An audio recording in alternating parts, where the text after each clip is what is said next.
সাথে যদি বেয়াদবি করো গোপনে ক্ষমা চাইও। বাসায় গিয়া মাকে যদি বলো মা আজকে ওয়াজের প্যান্ডেলে দেখলাম কত যুবকের চোখে পানি, আমার চোখে পানি নাই বুঝি গুনার কারণে আল্লাহ বেজার। তুমি মায়েরে কত গালি দিয়েছি, মাঝে মাঝে বাজে কথা বলছি, মা তুমি বড় কষ্ট পাইছো, আমি ওয়াদা করে আসছি ওয়াজের ময়দানে আর বেয়াদবি করব না। মা তুমি আমার মাথায় হাত দিয়া দোয়া করিয়া দাও। এই কথা যদি বলতে পারো বাবা, দেখবা সাথে সাথে মায়ের চোখেও পানি চলে আসবে। মা ডাক দিয়া বলবে বাবা আয় আয়, মাথায় হাত দিয়া দোয়া করি আর বলবে আরশে আজিমের মালিক আমার কলিজার সন্তানটারে তুমি কবুল করিয়া নাও। ওই মা বাবার দোয়া কবুল হয়ে যাবে, তোমার কপাল খুলিয়া যাবে। ও আমার যুবক বাবারা, পায়ে হাত দিলে কি আর নামাজ ছাড়বা না বলো?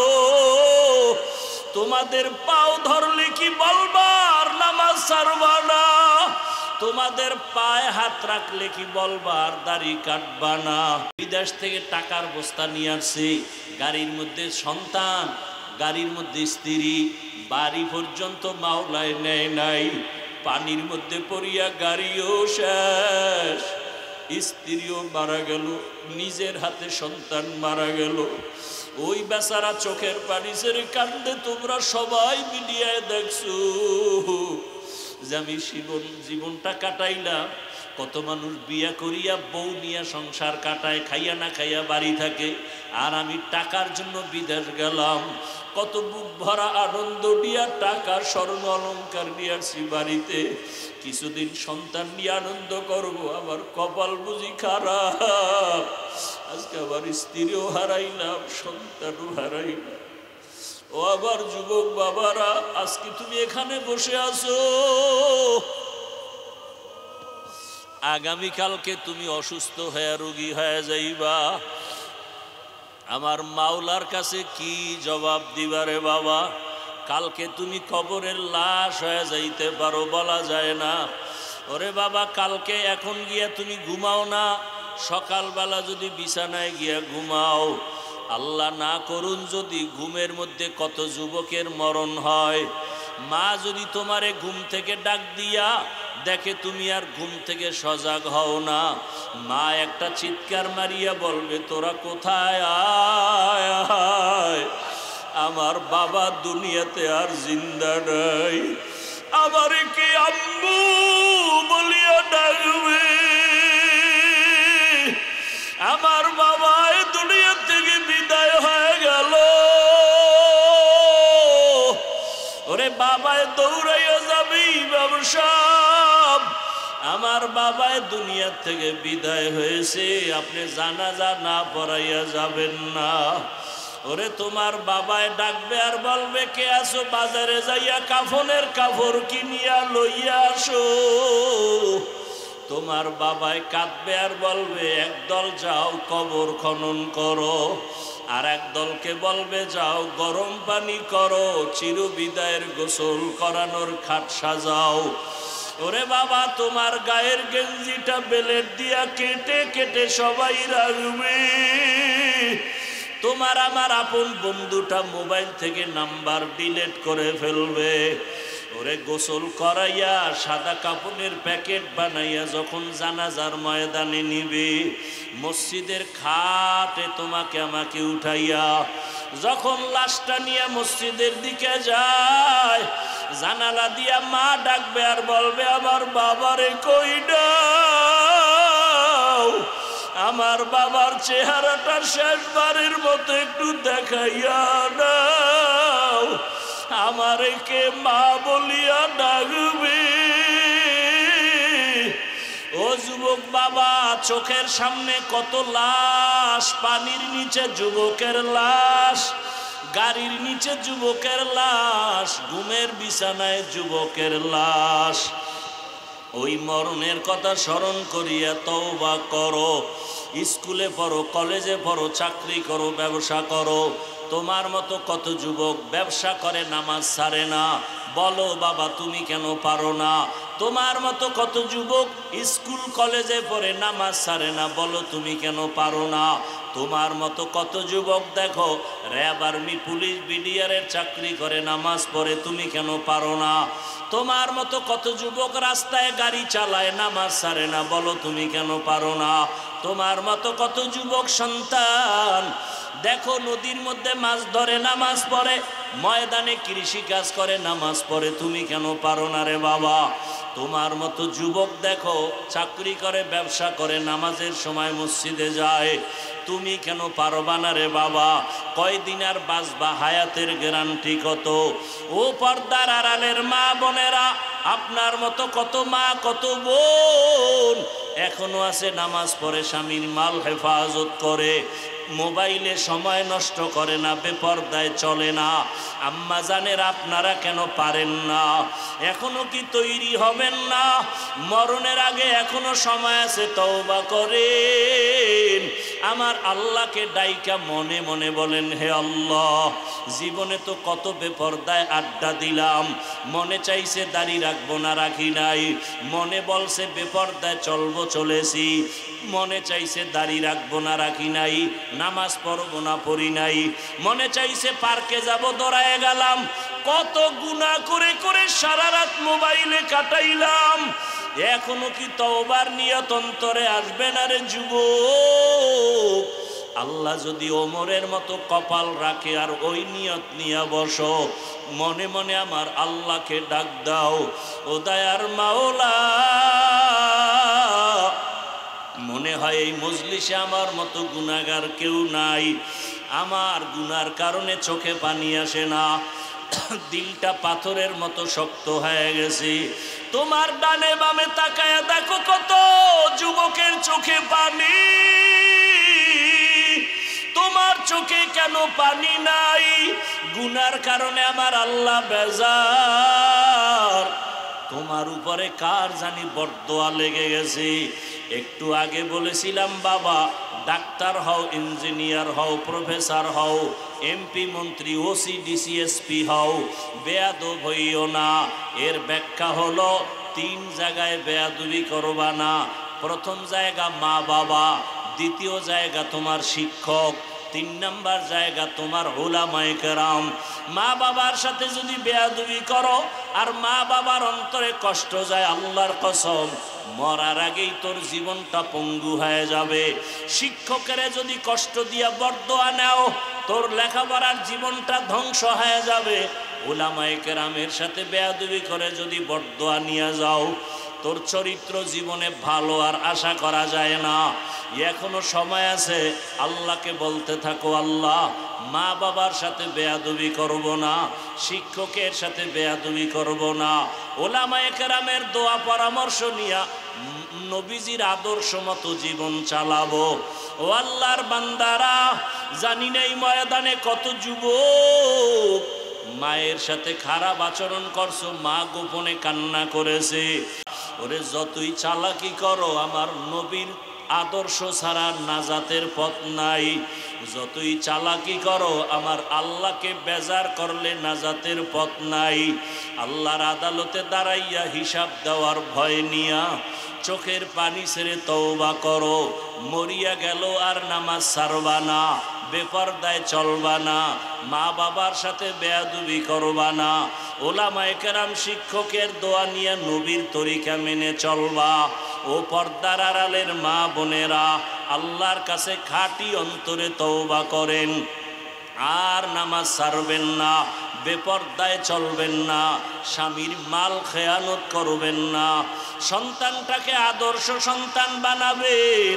ডাক্তার হইয়াও যেন বেয়াদবিমূলক আচরণ না করে, ইঞ্জিনিয়ার হলেও যেন আদর্শবান হয়, আচরণে যেন কেউ কষ্ট না পায়, প্রফেসর বানালেও যেন আদো বলা হয়, তার আচরণে যেন কেউ কষ্ট না পায়। তওবা করার মতো যদি অন্তর কারো তৈরি হয়, মুনাফিকি যদি অন্তরে না থাকে, খাঁটি তওবার নিয়ত যাদের আছে দুটো হাত আমার আল্লাহকে দেখাইয়া দাও। আয় আল্লাহ, হাতগুলো কবুল করে নেন, তওবা কবুল করে নেন, তওবার উপরে মজবুত হইয়া চলার মতো তৌফিক দান করেন, আমিন। আলহামদুলিল্লাহি রাব্বিল আলামিন, ওয়াসসালাতু ওয়াসসালামু আলা সাইয়্যিদিল আমবিয়াই ওয়াল মুরসালিন ওয়া আলা আলিহি ওয়া আসহাবিহি আজমাইন। ইয়া আরহামার রাহিমিন, ইয়া আরহামার রাহিমিন, ইয়া আরহামার রাহিমিন। রব্বিরহামহুমা কামা রব্বায়ানি সগীরা। আল্লাহুম্মা ইন্নাকা আফুউন কারীম তুহিব্বুল আফওয়া ফা'ফু আন্না। আল্লাহুম্মা ইন্না নাসআলুকা রিযাকা ওয়াল জান্নাহ ওয়া নাউযু বিকা মিন সাখাতিকা ওয়ান নার। اللهم إنا نعوذ بك من البرص والجنون والجذام وسيء الأسقام.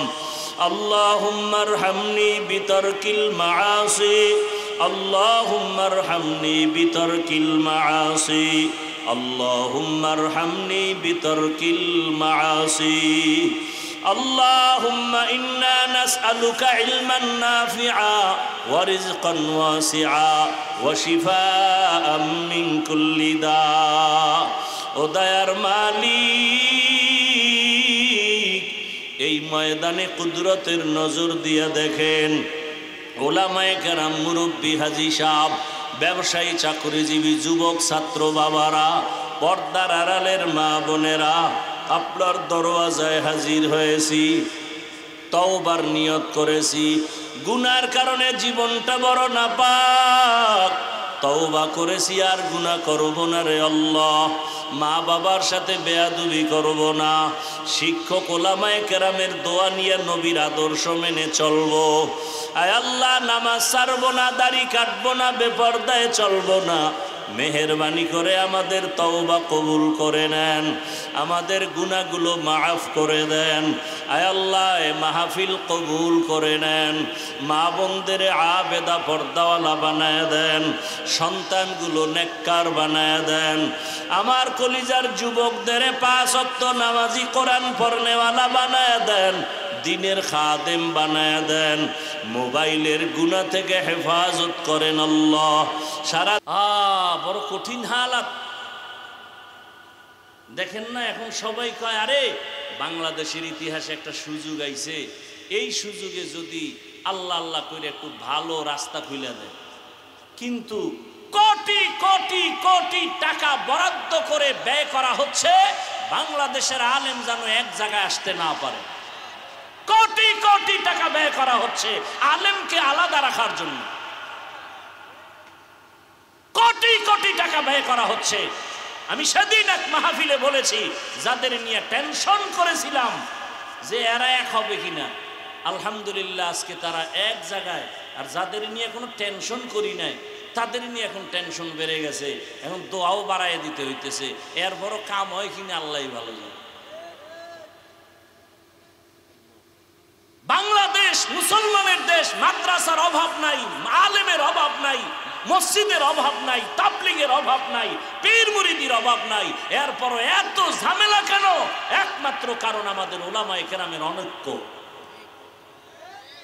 আর এই দোষ আপনাকে অর্ধেক, আলেমরা যে এক হয় নাই। আপনাদের দোষ কত? 50%। কেন?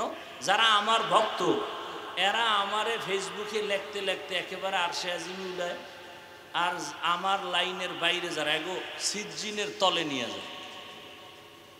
আছে না নাই? আলেমের ব্যাপারে আপনাদের কোনো মন্তব্য করা জায়েজ নাই। আলেম যদি কিছু ভুল করে উলামায়ে কেরাম যারা মুকুট রাহবার আকাবির এরা সমাধান করবে। আপনি কি ইমাম সাহেব ভুল করলে আপনার নামাজে নাই, চায়ের দোকানে বয়ে মাইকের আওয়াজ শুনছেন ইমামের আলহামদুর মধ্যে ভুল, আপনি জানালা দিয়ে যদি খান ইমাম সাহেব ঠিক করে পড়েন, আর একজনকে কিও তুমি কি করলা, লোকমা দিলা, এটা লোকমা না বেয়াদবি? বেয়াদবি। ওলামায়ে কেরাম যদি ভুল করে আপনার বিরোধিতা করা করার, কোনো মন্তব্য করার কোনো অধিকার নাই। আপনি যদি কোন লোকমা দিয়েছি, চরম বেয়াদবি আপনার। ঊর্ধ্বতন উলামায়ে কেরাম এটার সমাধান নেবেন, সমাধান করবেন। এই জন্য কেউ কারো পক্ষ বিপক্ষ এটা না কইরা এমন কাজ করেন যে উলামায়ে কেরাম এক হয়। এই যে আমার বয়ান শুনছেন, আর একজন আলেম আইলে বলবেন হাফিজ সাহেব ওলামায়ে কেরামের অনেক সুনাম বলে গেছে, ওই আলেম আমার উপরে কি আস্থা বাড়বে না কমবে? আর আপনি যদি কোন হুজুর কঠিন সাইজ করে গেছে আপনাকে গোষ্ঠী শুদ্ধা, এই অবস্থা, ভালো মনে করছিলাম, এত খারাপ। এই যে একটা খারাপ ধারণা আপনি ঢুকাই দিলেন ভক্ত হইয়া, এমনটা কইরেন না। ওলামায়ে কেরাম সারা দুনিয়াতেও শান্তি নাই, আখেরাতেও মুক্তি নাই। ও চাপাবাজি করেন যাই করেন, কথা বাস্তব এগুলোই। আপনি মানেন আর না মানেন, তো মান ইয়া না মান মাই তেরা মেহমান। তুমি মানো আর না মানো সেটা তোমার বিষয়। বলে গেলাম, কথাগুলো মনে রাখবেন। وَأَمَّا مَنْ خَافَ مَقَامَ رَبِّهِ وَنَهَى النَّفْسَ عَنِ الْهَوَى فَإِنَّ الْجَنَّةَ هِيَ الْمَأْوَى।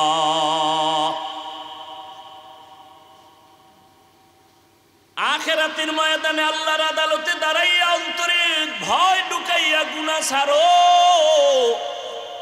জীবনে গুনাহ কম করো না রে যুবক বাবা। আজকে আমি তোমারে অনুরোধ করে বলছি, আজ তুমি দুনিয়ার লাইনে সব জ্ঞান অর্জন করেছো, কিন্তু নামাজটা ঠিক মতো তুমি পড়তে পারো না রে বাবা। আজকে তুমি স্কুলে পড়ো, কলেজে পড়ো, তোমার সাথে আমার কোনো বিরোধ নাই। ঢাকা কলেজে গিয়া দেখো, বহু ছেলেরা কলেজে ক্লাস করে, মাথায় পাগড়ি, বড় জামা, বড় দাড়ি, মনে হয় বড় মসজিদের খতিব, অথচ আরবি পড়তে পারে না। এটা কেমন করে সম্ভব? উলামায়ে কেরামের নেক সোহবতে সম্ভব। এই দেশে DC, SP, OC, RAB, army, police, BDR ৫ ওয়াক্ত নামাজি নাই, তাহলে খারাপ বলবো কেন তাদেরকে? কয়েকদিন আগে এক আর্মির একটা যুবক ছেলে এসে দোয়া চায় আর বলে, হুজুর আর্মির চাকরি ছেড়ে দিলাম। আমি বললাম কেন? এই সময় তো আর্মির বড় মূল্য বাংলাদেশে। ছাড়লা কেন? বলে আমাকে বারবার বলে দাড়ি ফালাও, দাড়ি কাটো। শেষ পর্যায়ে আমি বলছি, স্যার আমি চাকরি ছেড়ে দিতে রাজি, দাড়ি ছাড়তে রাজি নাই। চাকরি ছেড়ে দিলাম। এখন বললাম কি দোয়া চাও? যুবক ছেলে বলে, হুজুর একটা দোয়া করবেন, আল্লাহ হালাল ভাবে রিজিকের যেন ব্যবস্থা করে দেয়। ও আমার যুবক,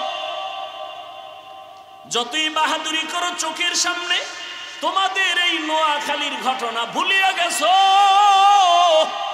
আমি বাইতুল্লাহর সফরে, আমি তো ফেসবুক চালাই না রে বাবা। ওই সেদিন এক জায়গায় গেছি, বড় এক জায়গায় ঢাকার শহরে গিয়া ঢুকার পরে কয়, হুজুর আমরা আপনার ভক্ত।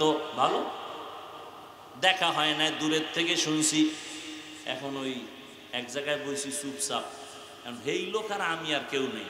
তা আমি বসে বসে পানির একটা বোতল নিয়ে পানি পান করি। কয় হুজুর কোনো মাইন্ড করবেন না, একটা কথা বলি। আমি কি? আপনার ফেসবুক আইডিটা যদি আমাকে বলতেন তা আমি একটু অ্যাড হয়ে যাইতাম। আমি বললাম আমি জীবনে আমি ফেসবুক চালাই না। ও কপালে হাত দিয়ে কয়, হুজুর কি বলেন? ফেসবুক ছাড়া এই দুনিয়াতে চলা এটা সম্ভব? আমি বললাম আমার মোবাইলে ইউটিউব নাই, আমি ডিলিট করে ফেলেছি। কারণ মাঝে মাঝে দুই একটা ওয়াজ দেখতে গেলে দেখা যায় মেয়েদের অ্যাড আসে, বাদ দিয়ে দিলাম। হুজুর এটা কেমন কথা? ফেসবুক ছাড়া কি দুনিয়ায় চলা যায়নি? আমি দেখি, আমি বললাম দেখি আমার আল্লাহ আমারে কি করে। তুমি তো মিডিয়া ছাড়া চলতে পারো না, তুমি তো ফেসবুক ছাড়া চলতে পারো না, দেখি আমার মাওলা আমারে কেমনে চালায়। সবাই ছবি তোলার জন্য পাগল, আর আমি একা খালি বিরোধিতাই করতেছি। এত বক্তারা বয়ান করে, কেউ মোবাইলের বিরুদ্ধে বলে না। আর আমি এত বলি কেন? আমি মাঝে মাঝে বলি আসলে আমি মানুষ হতে পারি নাই। যদি মানুষ হইতে পারতাম তো আপনাদের সাথে কেন তাল মিলাইতে পারি না? আমি কেন বলি না আমার ছবিটা সুন্দর করে উঠাও? বরং আমার ছবি যারা তুলতে দাঁড়ায়, আমি ওদিকে নজর না দিয়া বাঁকা দিকে তাকাই আর জিব্বা ঠোঁট নাড়ায় শুধু আস্তাগফিরুল্লাহ পড়ি। কারণ দুনিয়ার সব উলামায়ে কেরাম একমত, সরকারের প্রয়োজন ছাড়া, শরীয়তের ওজর ছাড়া, যে কোনো কারণে এমনি ছবি তোলা কবিরা গুনাহ হারাম। কত মানুষ তুলে, আপনারে ধমক দেই, যারে ধমক দিতে পারি না তারে কি করবো? আরে আমার লাইনের হুজুর গই তো ফিরাইতে পারি না, বাথরুম থেকে বের হইয়াও দেখি মোবাইলের ক্যামেরা রেডি, কি আর ছবি তুলি। আমি কিন্তু ভিতরে আইলি না কেন? বাথরুম দিয়ে বাইর হইছি, হ্যাঁ নো মোবাইল নিয়ে খাড়াই রয়েছি ছবি তোলার।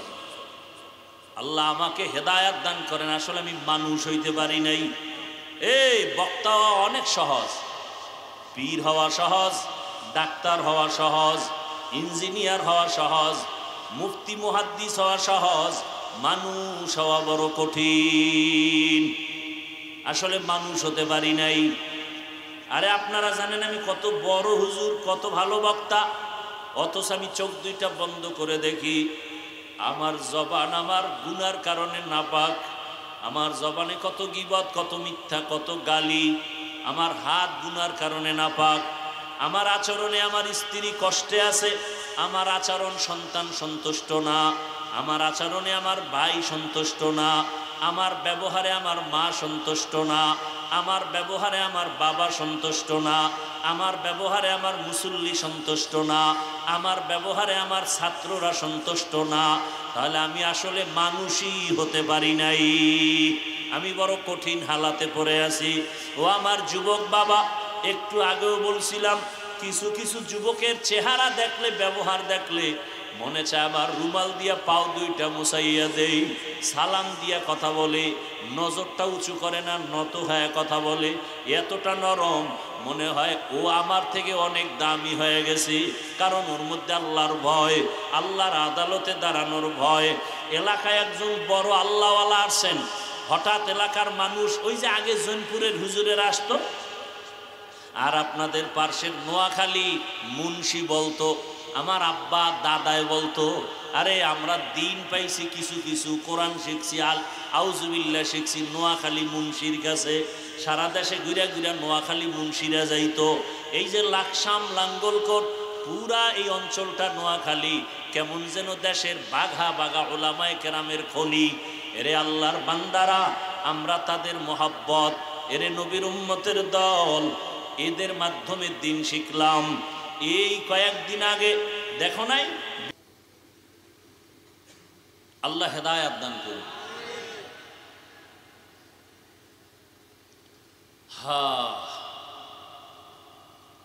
তো এই মোবাইল গুগলে সার্চ দিবা, টাচ মোবাইল দেখলে শরীরের অঙ্গ প্রত্যঙ্গের কি কি ক্ষতি হয়, চিকিৎসা বিজ্ঞানীরা সব ডিটেলস ওখানে দিয়ে রাখছে। আমরা বুঝতেছি না।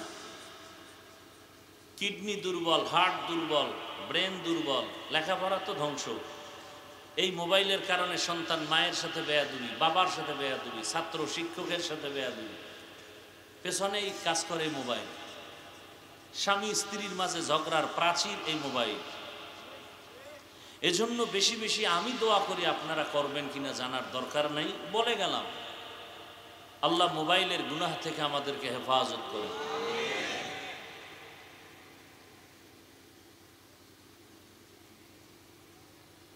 কেমন যেন মোবাইল আমাদেরকে বেয়াদব বানিয়ে দিতেছে। একটা যুবক ছেলে আইসা সালাম দিবে, মুসাফা করবে কিনা চিন্তা করবে, হুজুরের সাথে হাত বাড়াবো কিনা, না হুজুর কি মনে করেন। আর মোবাইলওয়ালা কি করে, কাদের উপরে হাত উঠাই এরপরে আসে ছবি তোলার জন্য। কত বড় বেয়াদবি এটা। মানুষের জীবনের অমূল্য এক আরেক সম্পদ, সম্মানের জন্য যেটা দরকার তার নাম আদব। আদব নাই, ওই মানুষটার কোনো মূল্য নেই। তো যে কথাটা বলতেছি, সুস্থতা, আল্লাহ আমাদেরকে দাঈমান কবুল করেন। আল্লাহ পাক হাজারো লাখো মানুষের মধ্য থেকে আমাদেরকে এখানে নিয়ে আসছেন। বহু মানুষ আসতে গিয়েও আসতে পারে নাই। আমাদেরকে যে আল্লাহ নিয়ে আসছেন, আল্লাহ পাক রব্বুল আলামিনের দরবারে আরেকবার শুকর আদায় করি, আলহামদুলিল্লাহ। এই কাপড়ের উপরে কি ত্রেপাল আছে? এই প্যান্ডেলে কাপড়ের উপরে কিছু আছে, এটা দেওয়ার দরকার কি ছিল? শুধু শুধু এই টাকাগুলো খরচ করলো কেন? যদি দিতই, ত্রেপাল দিত যে বৃষ্টি তুফান হলো এখানে বসে বয়ান শুনতে পারবে, তা তো আর হলো না। বরং মানুষগুলো যা একটু বাতাস পাইতো তাও বন্ধ এই কাপড়ের কারণে, আরো গরম লাগতেছে। চালাক না মানুষ?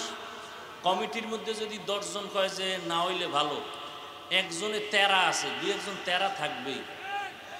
আর এই তেরা মানুষের মধ্যে যদি নোয়াখালীতে 2-1টা থাকে আর বরিশালে তো আর লাগে না কেউ। হে কইব না না না না কোটি টাকা যাক, এইগুলি না দিলে কি আর ওয়াজের ভ্যান্ডেলের মতো মনে হয়? বাজান 13 জনে ওনার সাথে আর ঝগড়া করে দরকার সে মাহফিলই হবে না। না ঠিক আছে দাও।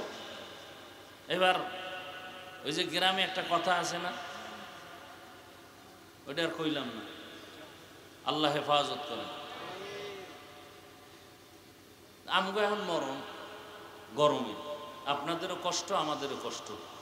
যাক, আপনাদেরকে আমি ততক্ষণ বয়ান শোনাবো যতক্ষণ আপনারা ধৈর্যের সাথে শুনবেন ইনশাআল্লাহ। উঠা বসা করবেন যে এরকম অকৃতজ্ঞ এবং নিষ্কর্মা মানুষ কিছু আছে। এই যে কথা বলতেছি ভাল লাগে না, কিছুক্ষণ পর করবে না মজা লাগে না উনি, তো নিজেও ক্ষতিগ্রস্ত হলো, অন্যেরও ক্ষতি করলো। জানি না আপনার কপাল এমন কিনা।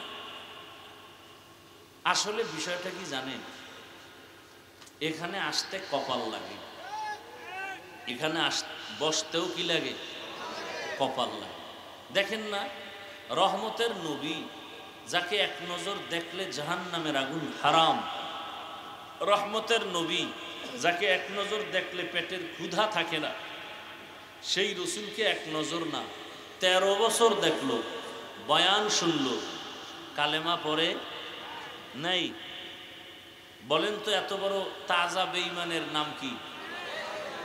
এর নাম কফা। এর নাম কি? কফা। নবীজিরে দেখলো, বয়ান শুনলো, কি পড়লো না? কালেমা। আর অন্যদিকে 27 বছরের যুবক রসুলকে জবাই করার জন্য তরবারি নিয়ে দৌড়ায়, নবীজিকে দেখা মাত্র তরবারি ফালায় কালেমা পড়ে ফেলল। কয় বছরের যুবক? নাম কি? এর নাম কি? কফাল। এর নাম কফাল। 13 বছর বয়ান শুনছে, কালেমা নাই, আর জবাই করতে গিয়ে রসুলকে কালেমাওয়ালা হয়ে গেছে।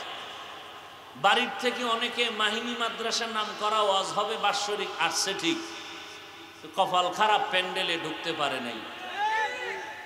এরা কোথায়? ওই দোকানপাট আছে কিছু, বেলুনের দোকান, মাছের দোকান, ওখানে গেলে মহিলা যুবতী সব আছে, খাওন আছে, চোখের শীতলতা আছে, মানে ওরা ঘুরে আর তাজা তাজা কবিরা গুনাহ করে। এর নাম কি? কফা। আর একদল এখানে বসছে, কিন্তু ওই যে মোবাইল সামনে রাইখা কলবের দরজা বন্ধ করে দিছে। এর বয়ান সব মোবাইলে ঢুকে, কলবে ঢুকে না। কফাল। যুবকরা মানো আর না মানো, কথাগুলো লেখা রাখিস। মানার তো দায়িত্ব, যে বলতেছি না আবু জাহাল রসুলের কাছে কালেমা পড়ে না, তো তুমি কে আর আমি কে? কত যুবকের ব্যবহার দেখলে মনে হয় রুমাল দিয়া জুতা মুছে দেই, আর কিছু যুবকের ব্যবহার দেখলে, চেহারা দেখলে দিল থেকে বরদোয়া চলে আসে। হাত উঠাইয়া বলা লাগে না ওরে শেষ করো, তোমার আচরণে দিলে কষ্ট আসছে, এটাই তোমার জন্য কাল হয়ে যায়। এজন্য বলি বাবা, কারো থেকে দোয়া নিতে পারলে নাও, না পারলে চুপ থাও, কিন্তু বরদোয়া নিও না, অনুরোধ করে গেলাম। ওয়াজ সারা রাত শুনলে কি হবে, এই কথাগুলো মনে রেখো। পারলে দোয়া নাও, না পারলে চুপ থাকো, কিন্তু কি নিও না, বরদোয়া নিও না। পারলে কারো প্রশংসা করো, না পারলে চুপ থাকো, কারো বদনাম বলিও না। পারলে কারো উপকার করো, না পারলে চুপ থাকো, কারো ক্ষতি। অনুরোধ। জীবনে ওয়াজ যাই শুনো, এটি আসল ওয়াজ, এটি আসল কথা। পারলে দোয়া নাও, না পারলে দরকার নাই, কিন্তু বরদোয়া নিও না। এতগুলো মানুষ, আমি প্রায় মাহফিলে বলি, এতগুলো মানুষ এ জায়গায় বসার জন্য দুনিয়ার টাকাওয়ালারা যদি চাইতো তাহলে মানুষগুলোকে আসার জন্য ফ্রি গাড়ি দিতে হতো, বসার জন্য ভিআইপি চেয়ার, ফাঁকে ফাঁকে নাস্তা, এরপরে নিয়ন্ত্রণের জন্য কত পুলিশ, কত প্রশাসন। অথচ এই গরমে পৃথিবীর নিকৃষ্টতম বিছানা কাদাবালুর মধ্যে এই মানুষগুলো পায়ে হেঁটে বা গাড়ি ভাড়া দিয়ে নিজে আসছেন, খানার চিন্তা নাই, ঘুমের চিন্তা নাই, এতগুলো মানুষের নিয়ন্ত্রণ করার জন্য একজন পুলিশ নাই, প্রশাসন নাই। এটা কিভাবে সম্ভব? আমার রসুলের আদর্শের কারণে সম্ভব। কিন্তু কপাল খারাপ, সে রসুলকে চিনলাম। যদি চিনতি তাহলে আমার রসুলের আদর্শ জবাই করতে কেমন? নামাজ নাই, রোজা নাই, দাড়ি নাই, টুপি নাই, সেই লোক যদি আমারে গালি দেয়, হুজুরেরে গালি দেয়, টুপিওয়ালারে গালি দেয়, নামাজি ব্যক্তিরে গালি দেয়, খায় সুদ, সে মনে করে নিজে পবিত্র আর সব খারাপ। অথচ আল্লাহ বলেন, এই বেঈমান, পৃথিবীতে আমি আল্লাহর দুশ্মন আছে, এর মধ্যে বড় দুশ্মন দুই দল। কেমন বড়? যে আমি আল্লাহ নিজে ওর সাথে যুদ্ধ করতে রেডি। এবার বুঝেন যে কত খারাপ ওরা আল্লাহর দরবারে, যে আল্লাহ নিজে ওদের সাথে যুদ্ধ করবেন। এক দলের কথা আছে কোরআনে, আর এক দলের কথা আছে বুখারী শরীফে। কোরআনে বর্ণিত দলের নাম যারা সুদের সাথে জড়িত এরা, আর বুখারী শরীফের মধ্যে যাদের নাম আছে এরা হলো ওলি আউলিয়া, যারা মানে না তারা। আল্লাহ বলেন, যারা ওলি আউলিয়া মানো না, আমি আল্লাহ তোদের সাথে যুদ্ধ করব। এজন্যই তো সারা দেশে আমি চিৎকার করে বলি, এই জমিনে যারা ওলি মানে না, আউলিয়া মানে না, ওরা কোরআন মানে না, বুখারী শরীফ মানে না, ওরা ভণ্ড। ওদের যারা ভণ্ড বলে না, তারাও ভণ্ড। আমার কথার কাউন্টার দেওয়ার কলিজা থাকলে আসো। রসুলের উপরে হাজারো লাখ কোটি দরুদ ও সালাম একবার পড়ি, সাল্লাল্লাহু আলাইহি ওয়া আলিহি ওয়াসাল্লাম। কি ওয়া আলিহি? সাল্লাল্লাহু আলাইহি ওয়া আলিহি ওয়াসাল্লাম। পড়েন, সাল্লাল্লাহু আলাইহি ওয়া আলিহি ওয়াসাল্লাম। জীবনে মানুষ বড় হতে চায়, লাভ চায়। এই দুনিয়া এবং আখেরাতে বড় হওয়ার তাবিজের নাম দরুদ শরীফ। বলে গেলাম, পারলে আমল করেন, না পারলে নাই। বলার দায়িত্ব আমার, মানবেন কিনা সে দায়িত্ব আপনার। হেদায়েতের মালিক আমি না, একমাত্র কে? রসুলের হাতেও আল্লাহ হেদায়েতের চাবি দেন নাই। ইন্নাকা লা তাহদি মান আহবাবতা ওয়ালাকিন্নাল্লাহা ইয়াহদি মান ইয়াশা। নবী, আপনি কাউকে ভালোবাসলেই সে কালেমা পড়বে, বিষয়টা এমন না। আমি চাইলে হবে, আপনি চাইলে হবে না। আমি আল্লাহ যদি চাই হবে, আপনি চাইলে। এ কারণে আবু জাহাল কালেমা পড়ে নাই, 13 বছর দেখলো, বয়ান শুনলো। আর ওমরের মতো গোলাম আপনাকে জবাই করতে আসিয়া কালেমাওয়ালা হয়ে গেল। ওমরের আল্লাহ এমন পাওয়ার দান করেছেন, যেই ওমরের নামটা এখনো শুনলে সবার শরীরটা কেমন যেন একটা গরম ভাব, ভয় ভয় ভাব। ওমরের নাম শুনলে এখনো ভয় লাগে। ওমর নাম বড় ভয়ঙ্কর। সমাজে যাদের নাম ওমরে ফারুক, তারা কেমন যেন একটু গরম ভাবের হয়। যাদের নাম আবু বকর, তাদের কেমন যেন একটু নরম নরম ভাব, ঠিক নেই? এমনকি কেউ যদি ঘুমের সময় ডান হাতের শাহাদাত আঙ্গুল দিয়া ঘুমের সময় বুকের মধ্যে ওমরের নাম লেখে, আইন মিম র, তার ঘুমের মধ্যে কখনো স্বপ্ন দোষ হবে না। মোবাইলে আকাম করলে আর 1000 বার ওমরের নাম লেখলে কি হইব? Diarrhoea ছুটবো, diarrhoea. আল্লাহ হেদায়েত দান করুন। ওলামায়ে কেরাম আপনাদের সামনে কোরআন সুন্নাহ ভিত্তিক আলোচনা করেছেন, আপনারা ধৈর্যের সাথে শুনেছেন। আল্লাহ ওলামায়ে কেরামদের কথাগুলো সহি তরিকায় আমাদের আমল করার তৌফিক দান করেন। ওলামায়ে কেরামের ইজ্জতকে আল্লাহ বেশি বেশি বাড়ায় দেন। যারা লেখার মাধ্যমে, বলার মাধ্যমে, মিডিয়ার মাধ্যমে ওলামায়ে কেরামকে ছোট করার ষড়যন্ত্র করে, আল্লাহ ওদের হেদায়াত দান করেন। আল্লাহ ওদের হেদায়াত দান করেন। আল্লাহ ওদের হেদায়াত দান করেন। হেদায়েত না থাকলে আল্লাহ ওদেরকে ধ্বংস করে দেন। এ কথা কেন বললাম? কিয়ামত পর্যন্ত আর রসুল কালেমার দাওয়াত দিতে আসবেন না। নাকি আপনাদের এই এলাকায় আসবেন? সাহাবায়ে কেরাম আসবেন, আইম্মায়ে কেরাম আসবেন, বড় বড় আউলিয়ায়ে কেরাম যারা চলে গেছেন আসবেন। কিয়ামত পর্যন্ত এই জাতিকে দুনিয়ার মুক্তির পথ দেখাবে, শান্তির পথ দেখাবে, জান্নাতের পথ দেখাবে একমাত্র উলামায়ে আহলে হক। কারা দেখাবেন? উলামায়ে কেরাম বলবেন না, কি বলবেন? উলামায়ে। কারণ উলামাদের মধ্যে আর একটা বাহিনী আছে, রসুল বলছেন এরা আহলে বাতিল।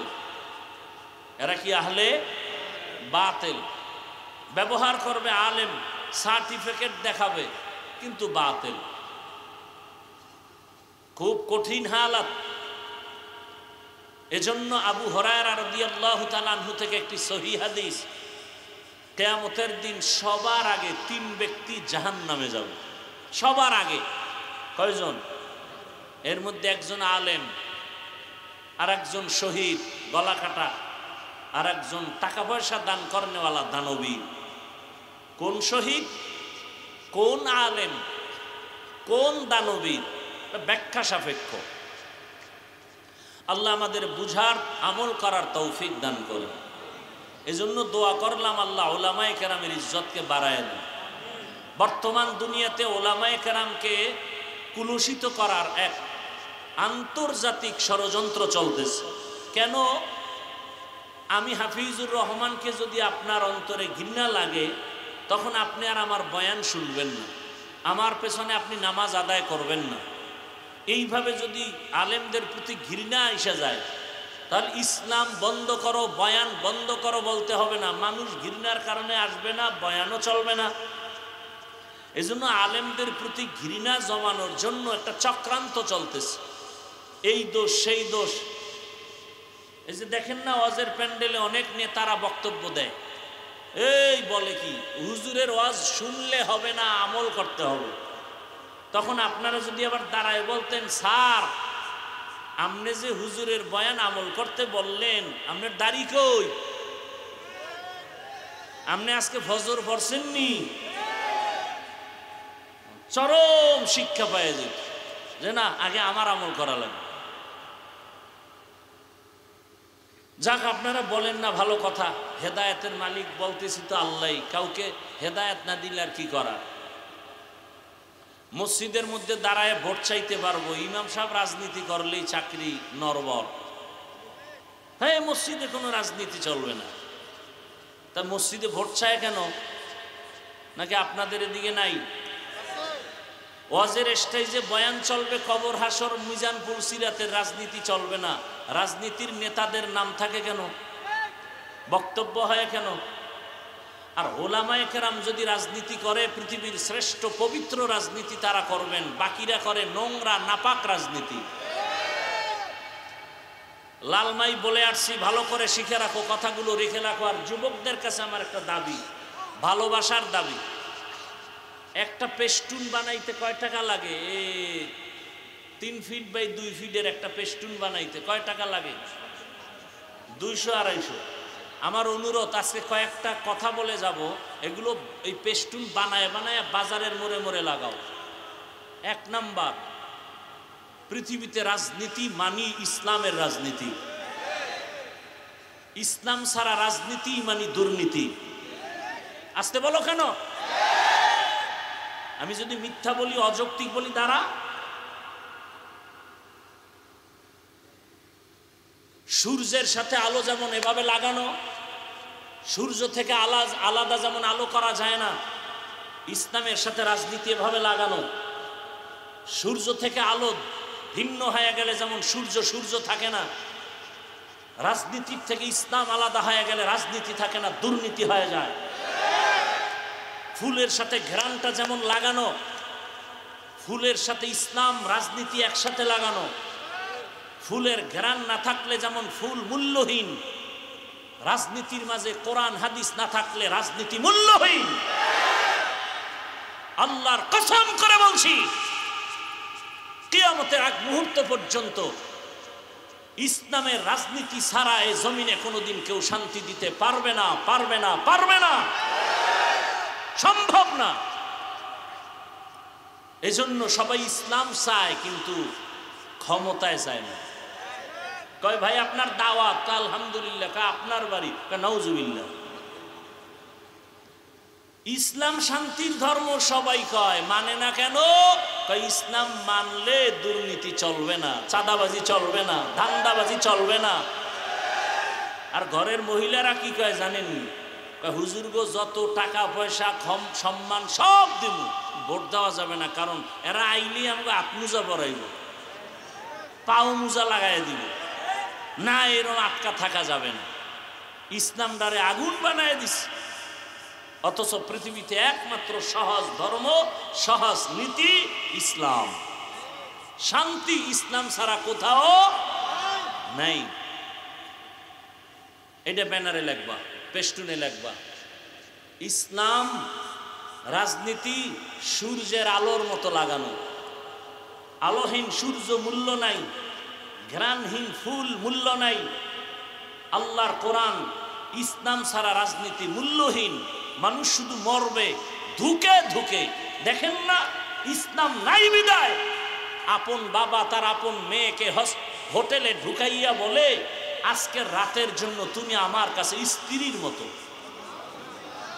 এটা কি ইন্ডিয়ার খবর? সোনার বাংলার তাজা খবর। তোমার খবর নেই। আল্লাহ হেদায়েত দান করুন। আমি যে আয়াত এবং হাদিস পড়ছি তরজমাটা বলে আপনাদেরকে কিছু ব্যাখ্যা শোনায় চলে যাব। অত্যন্ত গুরুত্বপূর্ণ তথ্যবহুল আলোচনা করতেছিলেন আপনাদের এই অঞ্চলের গৌরব, বাংলাদেশের কোটি হাজারো কোটি মুসলমানের কলিজার টুকরা মুফতি শামসুদ্দোহা আশরাফি সাহেব দামাত বারাকাতুহুম। আমি আপনাদের একটা কথা জিজ্ঞাসা করি, মানুষের জীবনে কিয়ামত পর্যন্ত যত সমস্যা হতে পারে সব সমাধান কি আল্লাহর কোরআন বা ইসলামে আছে? তাল মিলেন না, বুঝা শুনে বলেন। কতটুকু আছে? আংশিক না পরিপূর্ণ? তবে একটা দিকের সমাধান ইসলাম বা কোরআনে নাই, সেটা হলো রাষ্ট্রীয় বিষয়। রাষ্ট্র চালানোর ক্ষেত্রে এ বিষয়ে কোনো সমাধান ইসলাম বা কোরআনে নাই। তা কেন বলেন ইসলামে রাজনীতি নাই? ভালো করে মনে রাখেন, একজনে নামাজ পড়ে না আর একজন নামাজ পছন্দ করে না, দুইজন সমান? যুবক নামাজ পড়ো না কেন? কয় হুজুর নামাজ দরকার, চেষ্টা করি, পারি না, মাঝে মাঝে পড়ি, দোয়া করেন, আরো চেষ্টা করব। সে নামাজ পড়ে না, বাহ্যিক দৃষ্টিতে কিন্তু মুমিন। আর একজনকে বললাম, এই যুবক ভাই নামাজ পড়েন না কেন? না পড়লে অসুবিধা কি? বেঈমান। যে নামাজ পড়ে না মুমিন, যে নামাজ পছন্দ করে না বেঈমান, যে দাড়ি রাখে না মুমিন, যে দাড়ি পছন্দ করে না বেঈমান, যে পর্দা করে না মুমিন, যে পর্দার বিধানকে পছন্দ করে না বেঈমান, যে ইসলামের রাজনীতি করে না মুমিন কিন্তু ইসলামের রাজনীতির বিরোধিতা করে বেঈমান। এখন যদি কেউ ইসলামে রাজনীতি নাই, তার মানে হলো ইসলাম কোরআন সব দিক থেকে কমপ্লিট, রাষ্ট্রের ব্যাপারে কোরআন শরীফ দুর্বল। খুব হিসাব করে কথা বললেন, আল্লাহ হেদায়েত দান করুন। আচ্ছা, গোটা দুনিয়া সুলাইমান নবী চালান নাই? গোটা রাষ্ট্র চালান নাই দুনিয়া? বাদশা জুলকারনাইন চালান নাই? এ কথা কি আমার আব্বাজানের না কোরআনে আছে? সত্য কথা, সহজ কথা বলেন, আছে না নাই? আমার রসুল মদিনার রাষ্ট্র চালান নাই? তাহলে কেন বলেন রাষ্ট্র চালানো যাবে না? এ জমিনে যদি কোরআনওয়ালা রাষ্ট্র পরিচালনা করে, কিছু হোক বা না হোক জুলুম হবে না, দুর্নীতি হবে না। আল্লাহ বুঝার তৌফিক দান করেন। আরো জোরে বলেন আল্লাহুম্মা আমিন। একজনের চোখে কালো চশমা, আয়না কি কালো, প্যান্ডেলে ঢুকেই বলে বাতি কালো কেন? এই সব মানুষের বলবে এরা কালো কেন? তো যার চোখ ভালো বলবে সমস্যা তো এখানে না, তোমার চোখে, চিকিৎসা করো। কোরআন ভালো, ইসলাম ভালো, তাবলিগ ভালো, দেওবন্দি ভালো, ওলামায়ে কেরাম ভালো, যারা পছন্দ করে না এদের অন্তর খারাপ, চিকিৎসা করা দরকার। যে আয়াত আমি পড়েছি, আল্লাহ পাক বলেন ওয়া আম্মা মান খাফা মাকাম রাব্বিহি ওয়া নাহান নাফসা আনিল হাওয়া ফাইন্নাল জান্নাতা হিয়াল মাওয়া। হাসরের ময়দানে আমার দরবারে দাঁড়াতে হবে, পালাবার কোনো সুযোগ নাই। হে রাসূল, উম্মতের জানায় দেন আমার আদালতে দাঁড়াইয়া হিসাব দেওয়ার ভয়ে দুনিয়ার জমিনে জিন্দা অবস্থায় যারা নিজেদের গুনাহ থেকে বাঁচায় রাখবে, আমি আল্লাহ ওয়াদা করলাম বিনা হিসাবে সে জান্নাতি। রহমতের নবী বলেন, ও দুনিয়ার উম্মতের দল, ইত্তাকিল মাহারিম তাকুন আবাদান নাস, তোমরা অবৈধ নিষিদ্ধ হারাম থেকে নিজেরে বাঁচাও।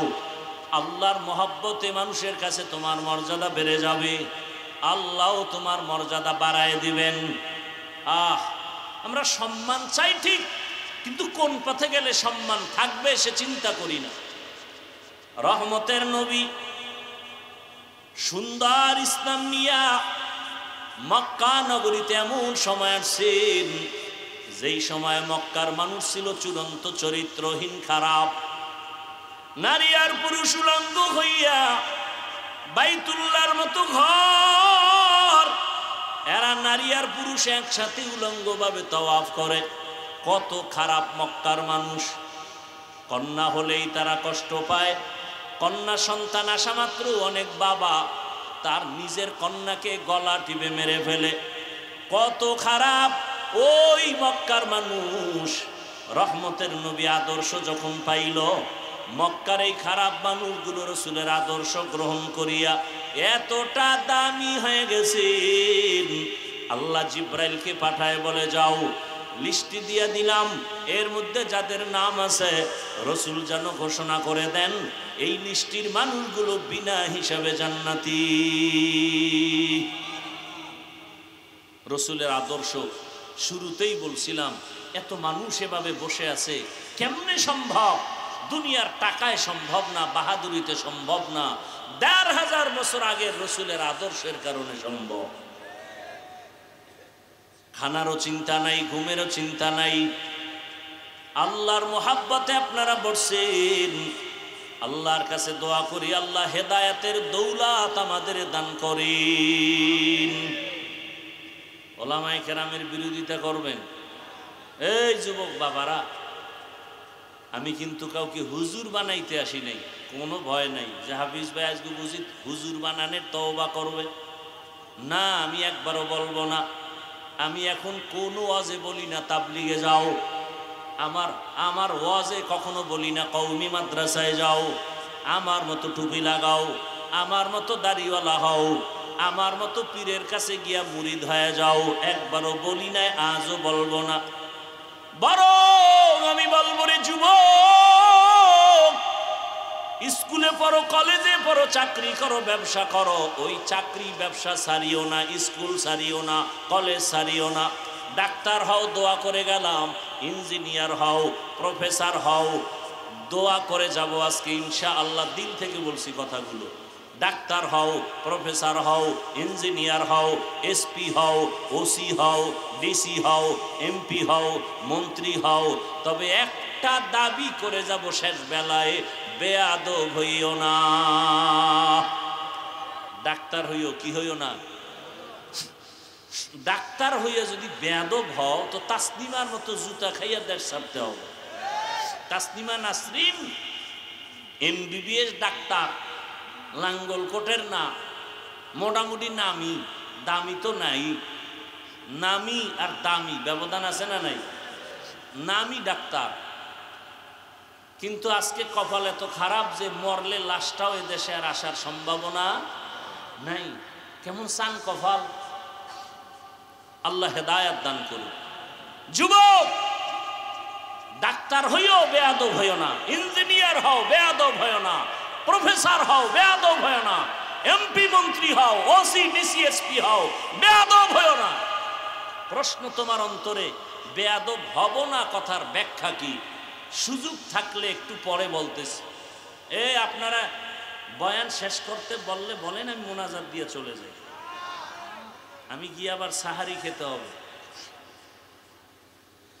আল্লাহ, উঠা বসা করেন কেন? এই ব্যারাম কেন? আপনার কপাল এত ভালো কেন যে নিজে বয়ান শুনেন না, কাউকে শুনতেও দেন না?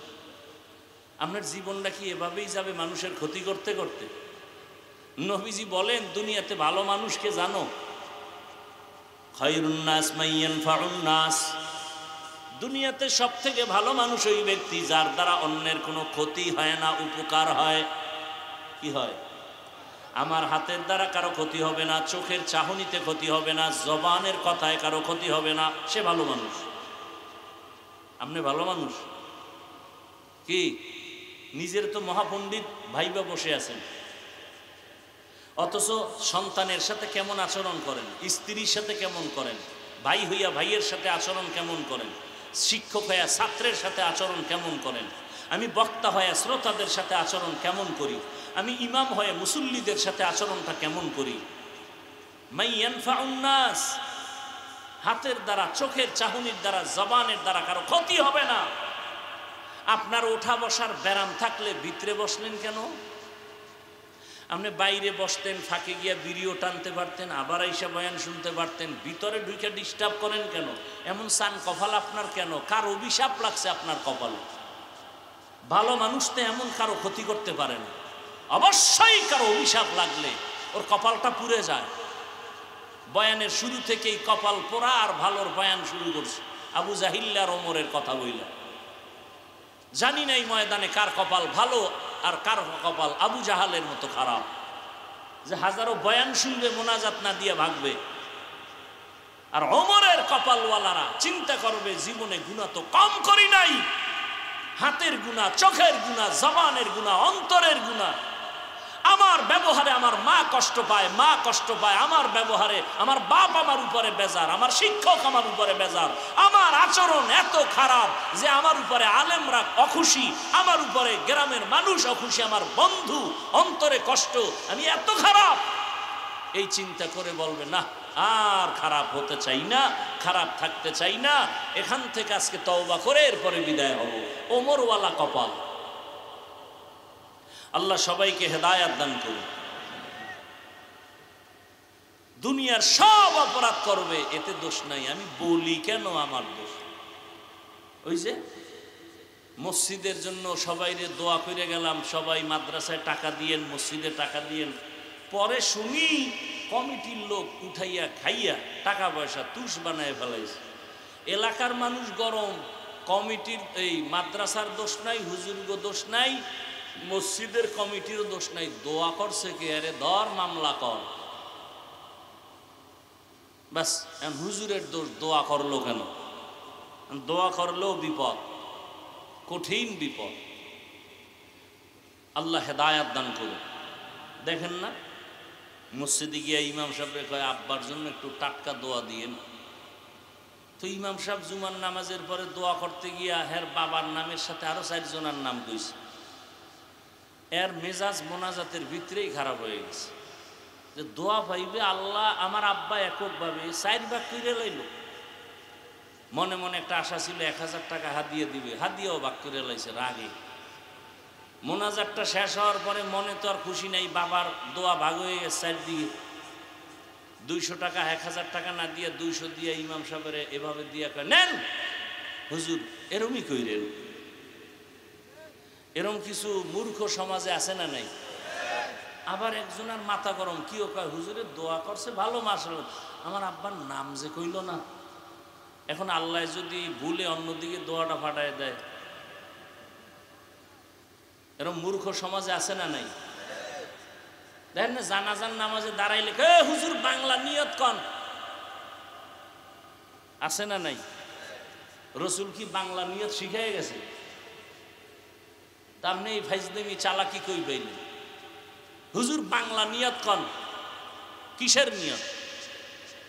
আপনি তো ঘর থেকে আসছেন জানাজা পড়ার জন্য, জুমা পড়তে তো আর আসেন নাই, তো নিয়ত তো অন্তরে রেডি হয়ে গেছে, এরপর আবার বাংলা কিসের আর ইংরেজি কিসের?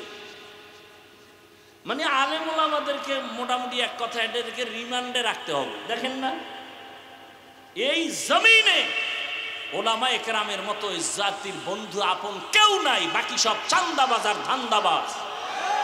একমাত্র এই জাতির কলিজার বন্ধু ওলামা একরাম। প্রমাণ, করোনা ভুলে গেছেন? কথা বলেন না কেন? বাবার করোনা হয়ে গেল, বাবার শিক্ষিত দুই কুলাঙ্গার ছেলে ট্রিপল মাস্ক লাগায় বসে আছে, বাবার কাছে যায় না, করোনা মরণের ভয়।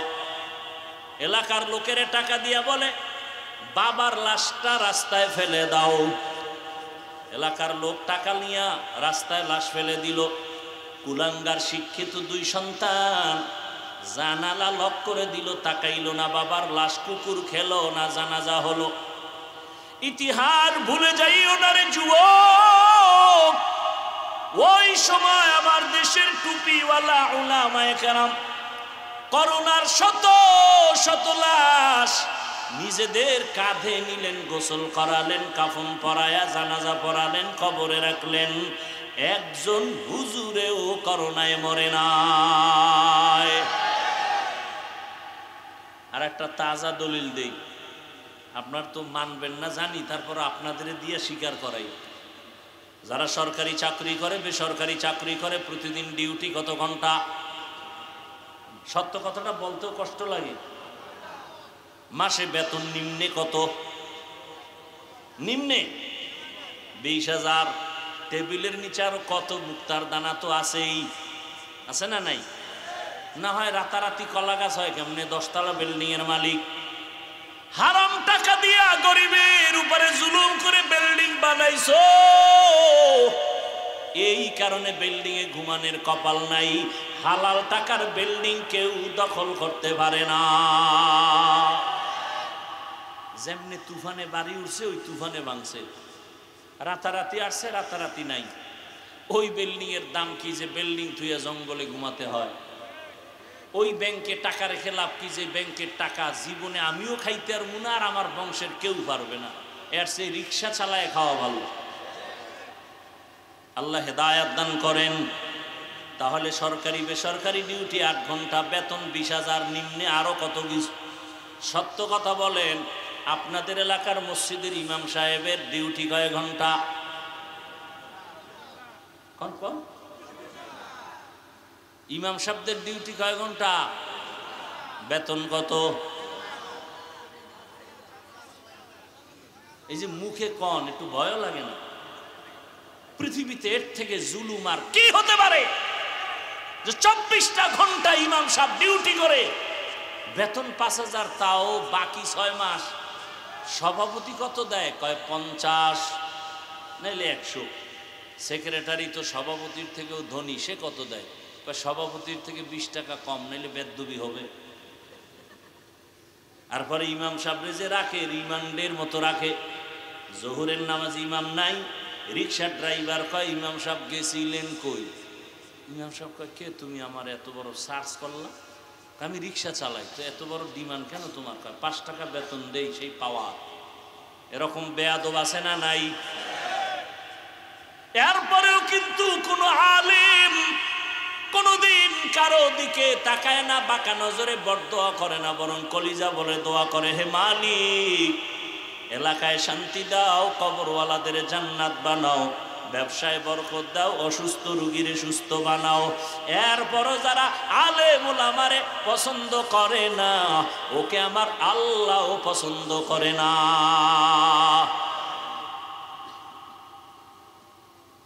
যাদের কাছে এখনো রসুলের আদর্শ আছে, সে যে লাইনের হোক, এখনো সম্মানে আছে।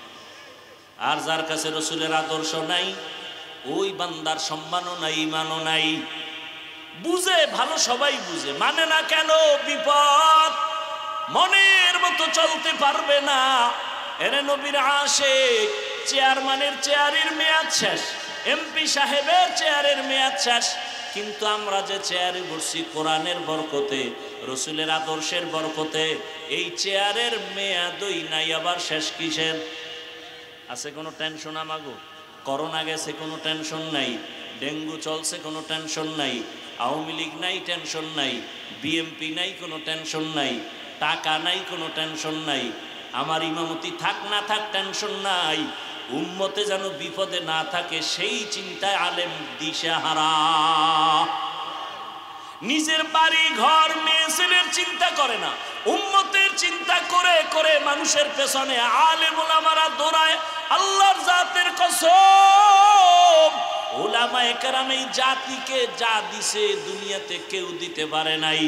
যদি বলেন হ্যাঁ হাফিজ ভাই অন্যেরাও দিছে, আমি তার জবাবে বলবো 5 টাকা দিছে, 15 টাকা আদায় করে নিছে, আপনার খবর নাই।